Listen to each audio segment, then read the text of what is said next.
ব্যাংকের নজরদারিতে চেক জালিয়াতির পর্দাফাঁস। সিউড়ি পুরসভায় চেক জালিয়াতি, কিভাবে চেক জালিয়াতি আরো বিস্তারিত জানাতে পারবে সুপ্রতিম।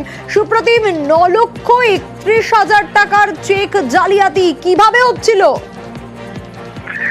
একদমই সেটা হচ্ছে সিউড়ি পুরসভার চেক জালিয়াতি কারণ কালিম্পং পুরসভার মাধ্যমে এমনটাই জানা গেছে। ব্যাংকের নজরদারিতে আটকানো সম্ভব হয়েছে 9,31,000 টাকার নকল চেক এবং সিউড়ি পুরসভা এবং ব্যাংক কর্তৃপক্ষ।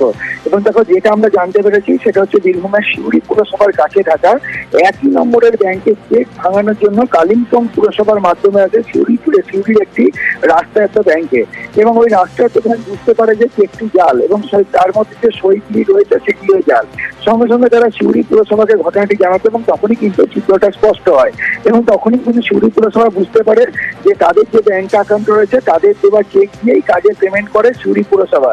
এবং জালিয়াতরা যে দুটো নাম্বারের 143 এবং 144 নম্বর যে চেক সেগুলি ভাঙানোর জন্য ব্যাংকে পাঠিয়েছিল এবং ব্যাংক কর্তৃপক্ষ দেখতে পায় সেই চেক যদি কোনো পেমেন্টের জন্য সিউড়ি পুরসভা পাঠায়নি, তাদের চেক বইয়ে যেরকম কাজ সেরকমই চেক রয়েছে এবং সঙ্গে সঙ্গেই তারা ব্যাপারটি সাইবার ক্রাইমে জানায় এবং যেটা পুলিশ এখনো পর্যন্ত বুঝতে পারছে যে কালিম্পং পুরসভার মাধ্যমে কিন্তু জালিয়াতির ঘটনা ঘটেছিল এবং সেটা সিউড়ি পুরসভার চেয়ারম্যান যেহেতু বাইরে আছেন তিনি আসার পরেই আরো তিনি তদন্তের নির্দেশ দেবেন এবং পুলিশের কাছে তিনি অভিযোগ জানাবেন।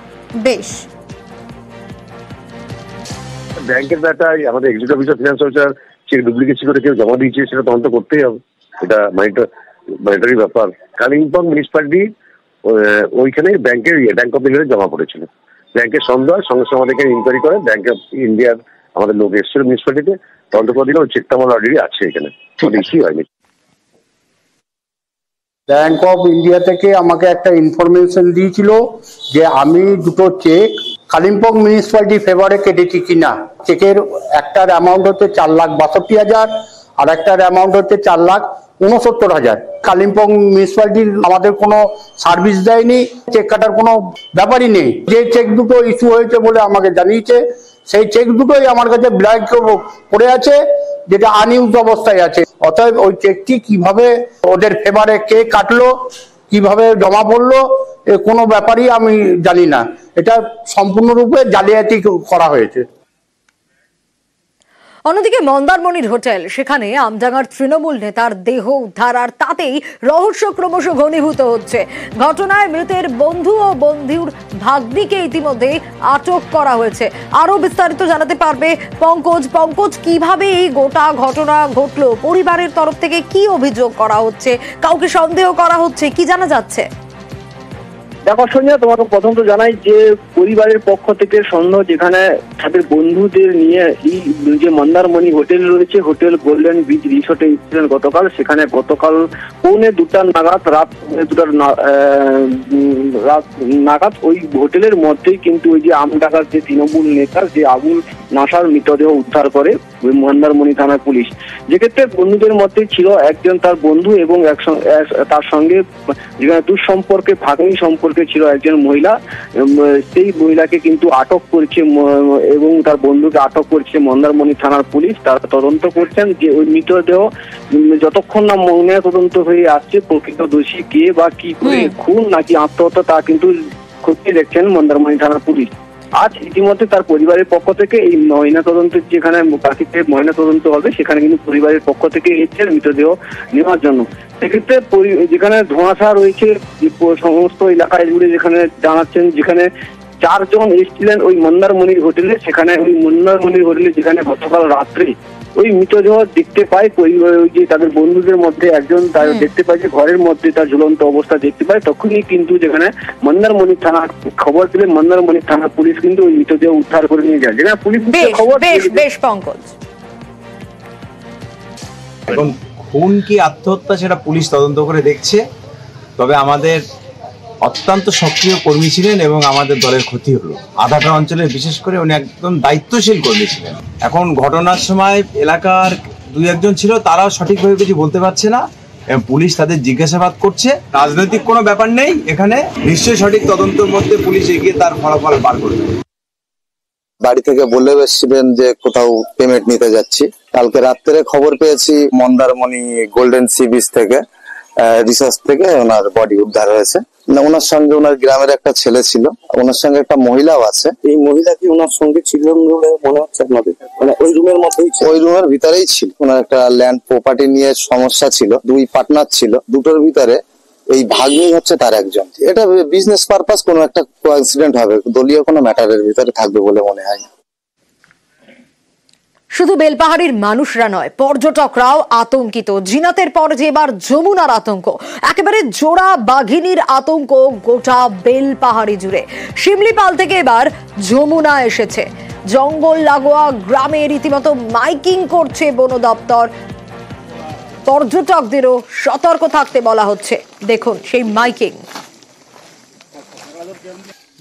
একটি বাঘ ময়নাদের চিতাবাটে জঙ্গলে ঘোরাফেরা করছে, আপনারা সবাই সতর্ক হয়ে থাকবেন, জঙ্গলে কেউ প্রবেশ করবেন না। বাঁশবাড়ি রেঞ্জের পক্ষ থেকে জনস্বার্থে পরিচালিত। রাজু রয়েছে আমার সঙ্গে। রাজু, এ তো একেবারে জিনাতের পর এবার যমুনা, শিমলিপাল থেকে যমুনা এসেছে এবং সাধারণ মানুষ শুধু নয়, পর্যটকরাও তো রীতিমতো আতঙ্কিত। দিন কাটছে কিভাবে এই আতঙ্কের মধ্যে?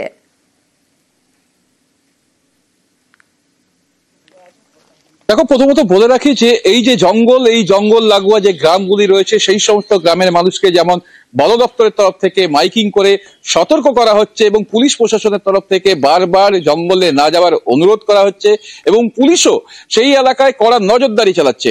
ইতিমধ্যে এই বাঘকে ধরার জন্যই মূলত সুন্দরবন থেকে একটি বিশেষ দল এসেছে। প্রায় 8 জনের এই বিশেষ দল বিশেষ পরিকল্পনা নিচ্ছে এই যমুনাকে ধরার জন্য। কারণ এর আগেই যেভাবে জিনাত ঝাড়খণ্ডের দিক থেকে ঝাড়গ্রামের দিকে ঢুকছিল, এরপরেই আবার সেই যমুনার কথা যখন উঠে আসে যে যমুনা বেলপাহাড়ি এলাকায় প্রবেশ করেছে, সেক্ষেত্রে জোড়া বাঘের আতঙ্ক তো গোটা জেলা জুড়েই রয়েছে। কারণ যেখানে ময়ূরভঞ্জ দিয়ে যে রিজার্ভ ফরেস্ট রয়েছে, সেই রিজার্ভ ফরেস্টে একাধিক বাঘকে ছাড়া হয়েছিল, সেখান থেকে এই 2 বাঘিনী কিভাবে বেরিয়ে গেল তা নিয়ে যেমন প্রশ্ন রয়েছে যে এই 2 বাঘিনীর সাথে বাঘ মামা যে বেরোয়নি তা নিয়েও কিন্তু একটা প্রশ্ন উঠতে শুরু করেছে। শুধু কি বাঘিনী রয়েছে না সঙ্গে বাঘ, সে নিয়ে যেমন মানুষের মধ্যে একটা নানান আলোচনা শুরু হয়েছে, ঠিক তেমনই আবার ভরা পর্যটক মৌসুমে যেখানে পর্যটকরা বিশেষ করে বেলপাহাড়ির কাকড়াঝোড়, ঘাগরা, গাগরাসিনি সহ বিভিন্ন এলাকায় ঘুরতে যাচ্ছেন, সে সময় এই যে খাদারানি সহ কাকড়াঝোড় এলাকায় এই বাঘিনীর গতিবিধি লক্ষ্য করা যাচ্ছে এবং বন দপ্তরের তরফ থেকে পর্যটকদেরকে জঙ্গলে না যেতে বারণ করা হচ্ছে এবং গ্রাম লাগোয়া যে জঙ্গল বাড়িগুলি রয়েছে সেই সমস্ত জঙ্গল লাগোয়া গ্রামের আতঙ্কের পরিবেশ তো রয়েছে। বেশ, বাঘ আসছে বলছে, গতকাল এসেছে। গরু ছাগল কিছুক্ষণ খায়নি এখনো। এখন ওই জঙ্গল ধারে যেতে যেতে মাঠের দিকে যেতে দিচ্ছে না, পুলিশ আছে বলছে তো এসেছে, কিন্তু আমরা চোখে দেখতে পাই না, কিন্তু এসেছে। এখন কি আপনার আতঙ্কের মধ্যে রয়েছে? হ্যাঁ, এখন শোনা যাচ্ছে তো ভয় আসছে তো বাবা। হ্যাঁ, আপনার এলাকায় বাঘ বেরিয়েছে? হ্যাঁ। ছাগল টাগল সব কি বাড়ি ঢুকিয়ে নিচ্ছেন? হ্যাঁ, বাঘের তো ভয় লাগবে কি? তো গরু ছাগল কি বাইরে আপনি যাচ্ছেন না? না। হ্যাঁ, না। বেশিরভাগ দিনের বেলা এই যে জঙ্গল আছে এটাকে একটা অ্যাভয়েড করতে হবে। জঙ্গল একটু মতলব রিস্ক আছে, ওটা আমাদের ফার্স্ট একটু অনুরোধ আছে। তো এরিয়া তো জঙ্গল লাগোয়া আছে, একটু রেঞ্জ অফিসার, বিট অফিসারকে জানাবেন, আমি একটা গাড়ি স্কট এখানে প্রোভাইড করে দেবো। আমাদের গাড়ি এখানে থাকবে 24 আওয়ার্স। আমি মতলব আমাদের টিম ফুললি প্রিপেয়ার্ড আছে और अन्य स्टेट के साथ फुल्ली इन कोऑर्डिनेशन आছেন, ডিস্ট্রিক্ট অ্যাডমিনিস্ট্রেশন, পুলিশ সবাই আছেন এখানে, मतलब ফুললি ইন কোঅর্ডিনেশন আছে, পুরো ইনফরমেশন ফ্লো প্রপারলি হচ্ছে। তো এখানে কোনো ভয় দরকার নেই, ফুললি প্রিপেয়ার্ড আছে।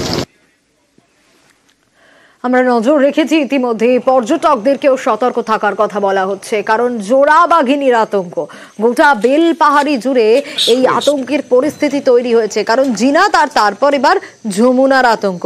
শিমলিপাল থেকে এসেছে যমুনা। জঙ্গল লাগোয়া গ্রামে একেবারে বন দপ্তরের তরফ থেকে মাইকিং করা হচ্ছে প্রত্যেকটা সময়। শুধু সাধারণ মানুষকে সতর্ক থাকার কথা বলা হচ্ছে তা নয়, পর্যটকরা যারা রয়েছেন তারাও যাতে একেবারে সতর্ক থাকেন তার বার্তা দেওয়া হচ্ছে বেলপাহাড়িতে।